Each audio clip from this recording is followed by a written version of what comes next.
எனக்குன்னு வர கஸ்டமர்ஸ் எல்லாருமே இப்படி தான் இருக்கிறாங்க. கடைசி நேரத்தில தான் வந்து அவசரம்னு சொல்லி ப்ளவுஸ் தைக்க வந்து குடுக்கறது.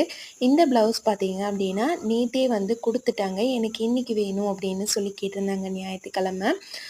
அமாவாசை அன்னைக்கு. அதுவும் இல்லாம பார்த்தீங்க அப்படின்னா, ஃபர்ஸ்ட்டு வந்து ஒரு ஆர்டர் வந்து நான் முதல்லயே வந்து எடுத்துட்டேன். அவங்களும் வந்து டூர் போறாங்க.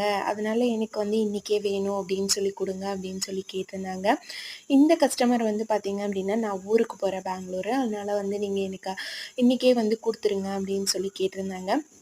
இன்னொரு கஸ்டமர் இவங்க எல்லாருமே ஒட்டுக்கா வர கிடையாது.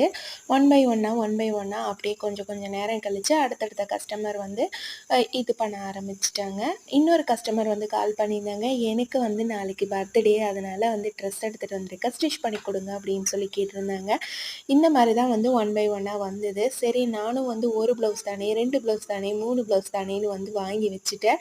அதுக்கப்புறம் வந்து பார்த்தீங்க அப்படின்னா, இன்னைக்கு அமாவாசை அப்படிங்கிறதுனால கோயிலுக்கு போகலாம் அப்படின்னு சொல்லி, காலையில கோயிலுக்கு போயிட்டு வந்துட்டோம் அப்படின்னாலும் வந்து சாயந்தரத்துக்குள்ள வந்து ஸ்டிச் பண்ணி குடுத்துரலாம் அப்படிங்கிறது நான் ஒரு பிளான்ல இருந்தேன். அதுக்கப்புறம் வந்ததுக்கப்புறம் பார்த்தீங்க அப்படின்னா, வர்றதுக்கே வந்து ஒரு 2 மணி பக்கமா ஆயிடுச்சு.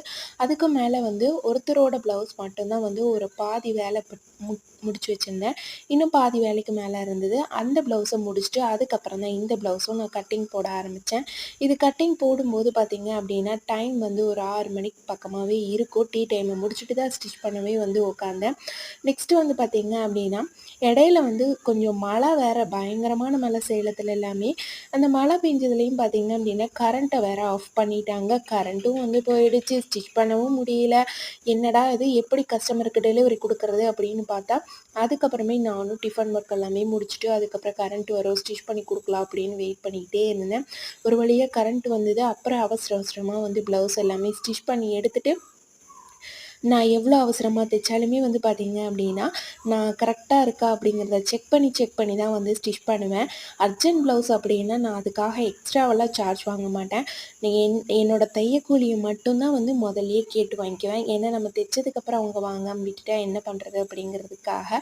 இந்த ப்ளவுஸ் பார்த்தீங்க அப்படின்னா, நான் இப்போ ஸ்டிச் பண்ணி முடிச்சுட்டேன். இத எங்க வீட்டுக்காரர் தான் வந்து டெலிவரிக்கு எடுத்துட்டு போணும். ஒரு 15 கிலோமீட்டர் பக்கமாவே வந்து டிஸ்டன்ஸ் இருக்குது. கொண்டலாம்பட்டி பைபாஸ் வரையும் கொண்டு போய் குடுக்க வேண்டியது இருக்குது. ஆனா வந்து இத முடிக்கிறதுக்கே எனக்கு 10 மணி ஆயிருச்சு. அவரு கொண்டு போய் குடுத்துட்டு வரதுக்கு இன்னுமே ரொம்ப லேட் ஆகும். ஃபைனலா எல்லா ஒர்க்கும் முடிச்சாச்சு. உங்களோட ஸ்டிச்சிங் ஒர்க் எல்லாம் எப்படி இருக்கும் அப்படிங்கிறது தெரியல. என்னோட ஸ்டிச்சிங் ஒர்க் இப்படி தான் இருக்குது. தேங்க்ஸ் ஃபார் வாட்சிங் ஃப்ரெண்ட்ஸ். பை.